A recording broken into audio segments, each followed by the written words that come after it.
Hello and welcome to a chapter a day. Today is Friday, June the 7th. Yay! We made it safely through another week. Bless the Lord. And we finished Numbers yesterday. So the chapter I read yesterday was Numbers 36.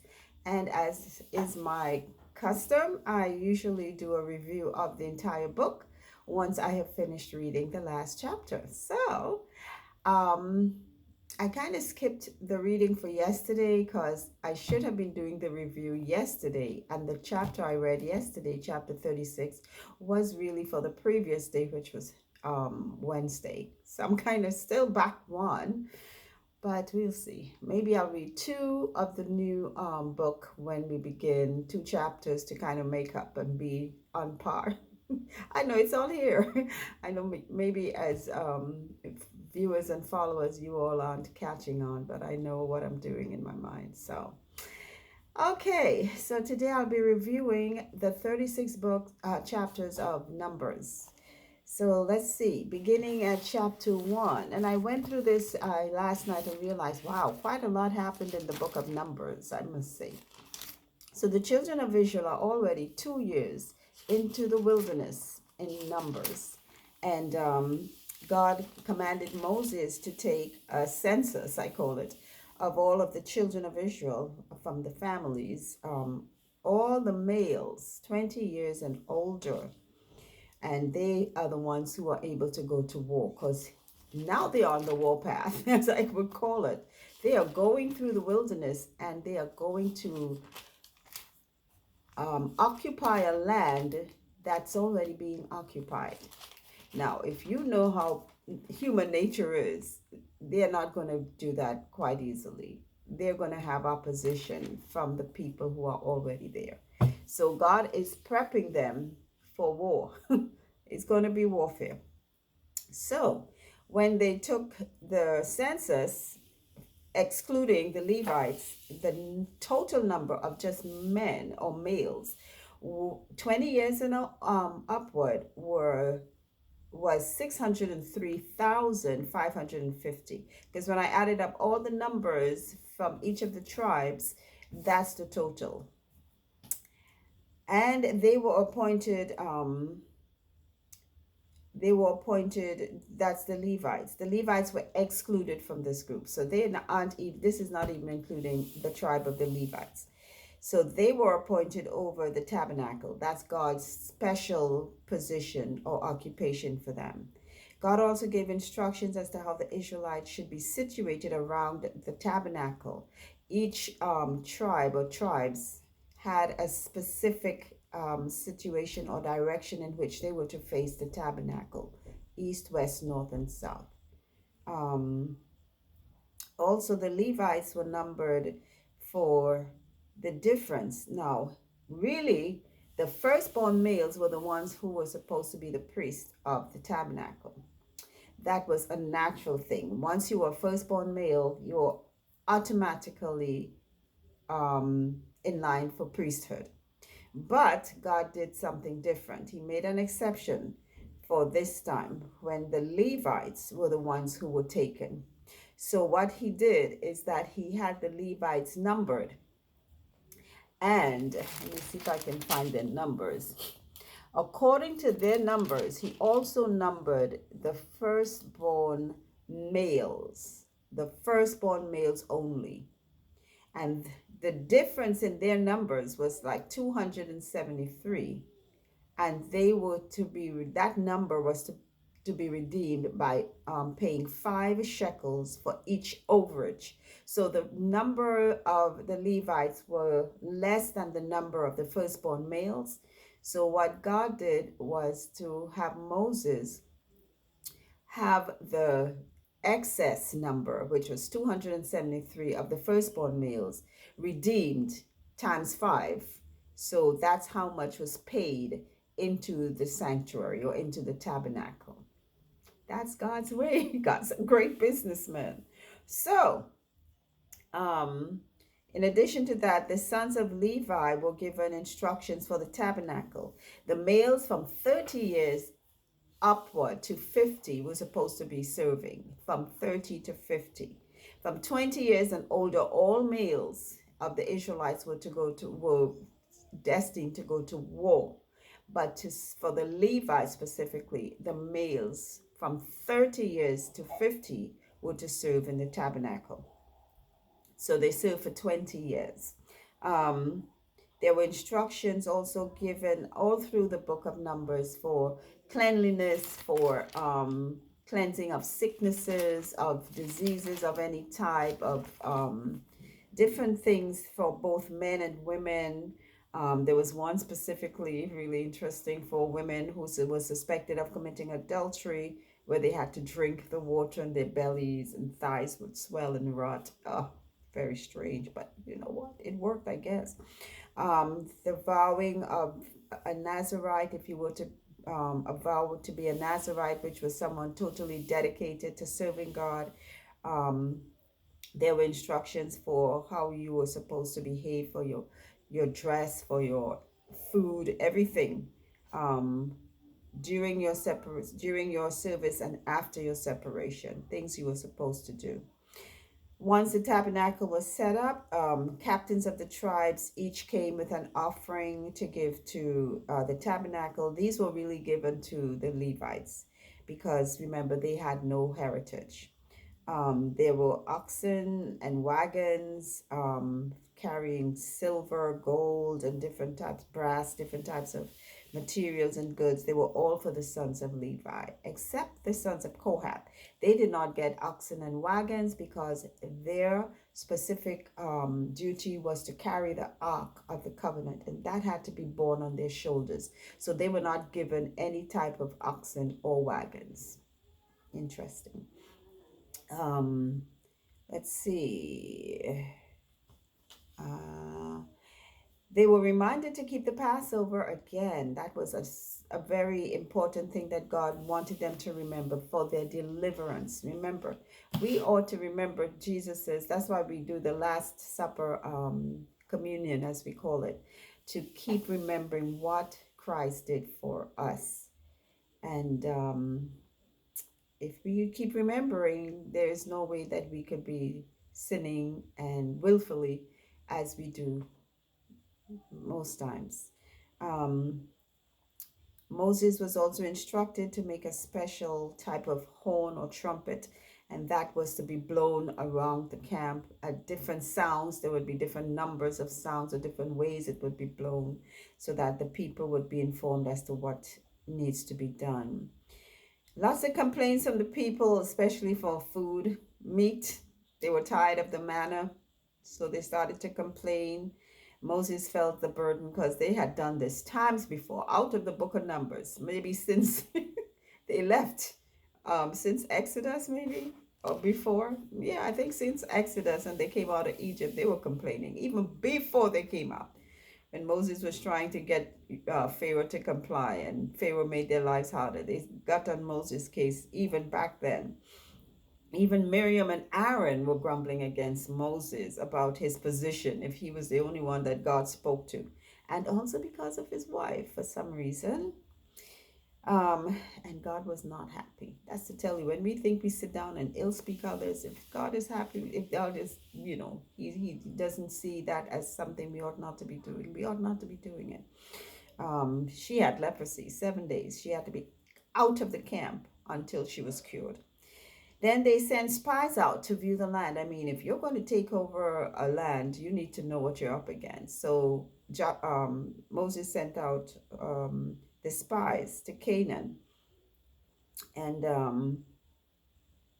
they all came back. Everyone agreed the fruits were amazing. Grapes so huge, two men had to carry them. But then their faith in God didn't show well when they decided if or not the children of Israel can go up and take the city, except for two men, Caleb and Joshua. And the rest of the people gave some bad reports that it caused the children of Israel to become discouraged. And because of that, God said, you know what? You all and your families are going to die in the wilderness. And anyone that's 20 years and older, y'all are not going to see the land of Canaan because of your disbelief. And because of that, yeah, they were not able to enter into the land. They died. God said, your carcasses will drop right here, and you will not be going any further into the land of Canaan. So they tried to, kind of appease God and say, oh Lord, we are going to go fight them now. And they got whooped. Yeah. Bad idea. When God says to do something, we need to move forward. And I know there are times when I have had that inspiration to do something and I held back. And then when I did go forward, it didn't come out the way it should. Yeah, lesson to be learned. So only their children under 20 would go on into the promised land, except for Joshua and Caleb. They were able to go in. Yes, because they were the ones with faith that gave a good report that yes, we can do this. Now, more instructions for offerings were given. A lot of, after the people sinned, God had to go back maybe and have Moses reiterate to them ways to atone for their sins. And then we had rebellion again with the Levites, this time against Aaron. They were kind of grousing. I guess what they had to do in the tabernacle didn't seem as important as what Aaron had to do. So they kind of made a group, about over 200 of them wanted to go in and offer sacrifices like Aaron did. Was God happy? No. So we had the sons of Korah being swallowed up. It swallowed them up for he and his followers, I guess, for that grumbling. And then those Dathan and Abiram, their followers too, all of them were consumed with fire. And the vessels they had trying to make offerings were taken, and because they were holy, they were belonging to the tabernacle, God said to make them into other vessels because they were already cleansed by fire. Still, when that happened and those people were consumed, the Israelites blamed Moses and Aaron for killing the people and blaming them for their deaths. Whew, so God sent a plague. Oh my goodness. God sent a plague among them until Aaron had to step in and do an atonement, a sacrifice that atoned for their grumbling sins. If we think complaining and being miserable and not following instructions is not a sin, it is. It's not right to go against our leaders. Then to show his approval and set this thing straight once and for all, God told Moses, hey, let each representative of the 12 tribes bring a rod. And Aaron is to have his rod there among them. And I'm going to show you all who I have appointed to do my service in the tabernacle. So they all brought their rods. And when they put them in the tabernacle the next day, only Aaron's rod had budded. Everybody else's rod was just the same. And that should have set them straight. Yeah. So then more ordinances were given for purification. Miriam died in a place called Kadesh, and she was buried there. But then the people complained about lack of water. There's no end to the complaints, are there? And God instructed Moses to go to a specific rock and speak to the rock, he and Aaron. But Moses was, I guess, very upset. And he went there and he struck the rock, stating that we are supposed to bring water from the rock. So I'm not sure how God felt. Well, God did not feel right about that because he didn't follow the instructions. And God was angry with him. And I would say this, even though we are close with God, God does not just pass over our sins because, hey, that's my boy or that's my girl. No, sin is sin. And God said, you know what? I don't like sin. So God told him, you know what? You will not go into Canaan. I'm going to let you see it, but you will not enter because of what you did. That was not good.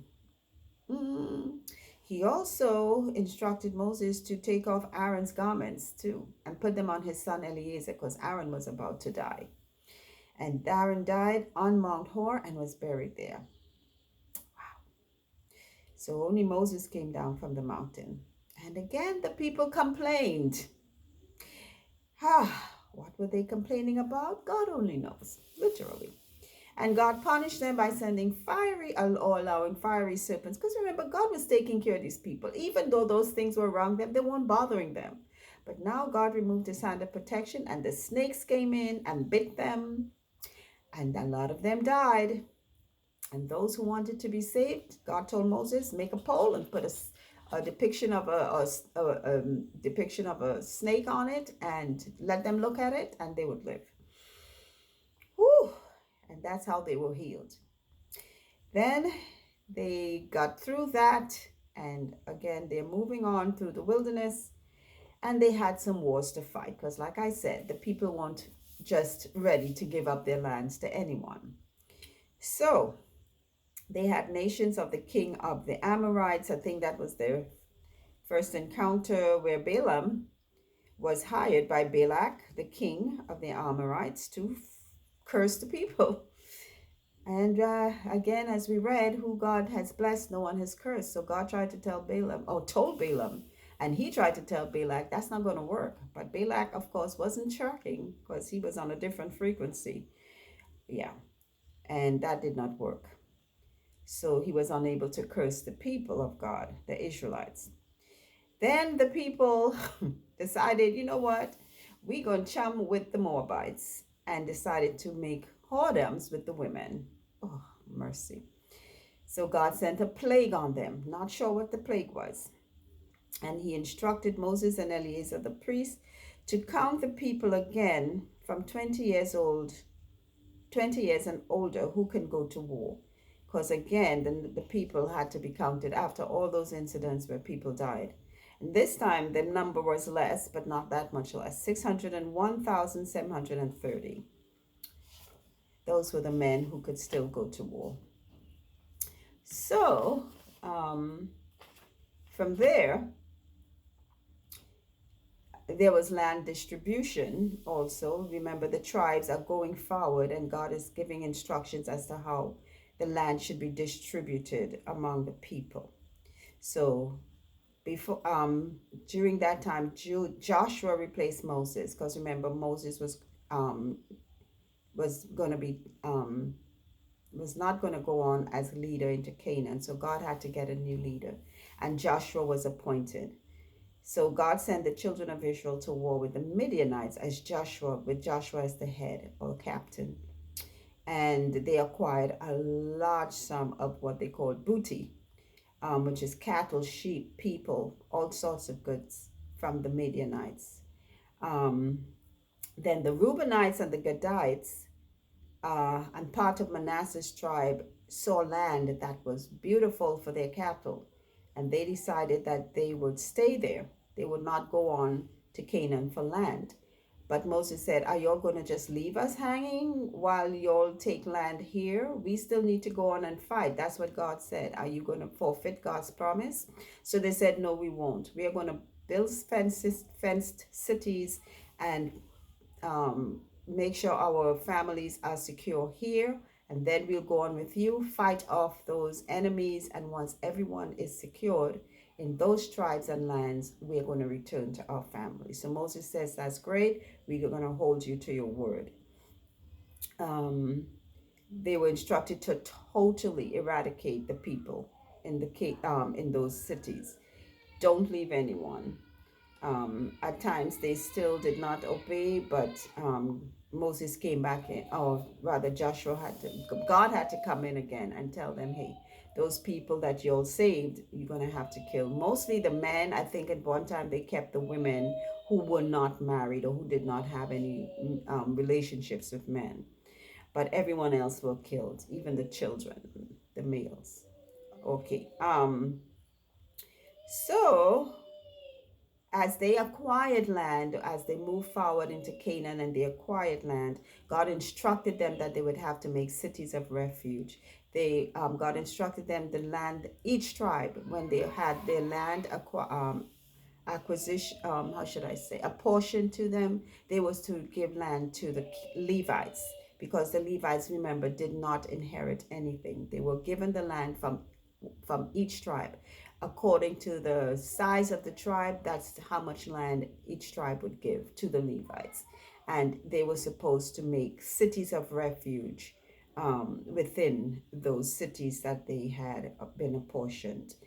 There were also rules for marrying within your tribe, because remember, the daughters of one of the Levites from the tribe of Levi five girls, they were given land because there were no males from their fathers. So God told Moses, yes, they should have the land. So then the people were asked from the tribe were asking, so what about when those girls get married? Who's going to take the land? Most likely their husbands are going to inherit the land. And God said, you know what? No, we're going to make a rule that once you are married, you have to marry within your tribe so your inheritance remains within your tribe. There'll be no transferring of land between tribes. And that was how we wrapped up the book of Numbers. It was quite a long chapter, but very interesting all the way along. A lot of murmurings and a lot of fightings, and wow, a lot of having to reiterate ordinances and sacrifices, etc. But that's it. We are finished with the book of Numbers. I'm going to think again as to how maybe I can change things up a bit for the book of Deuteronomy. God help me for some inspiration as to how I can do it. And that's it. I'm so happy that we are getting by. I know the Old Testament is one of those, and it's quite a number to go through still, but little by little, we are going to get through. Okay? So until then, remember, faith comes by hearing God's word. So until our next reading, have a great day, have a great weekend up ahead. It is Friday, and take care. Bye.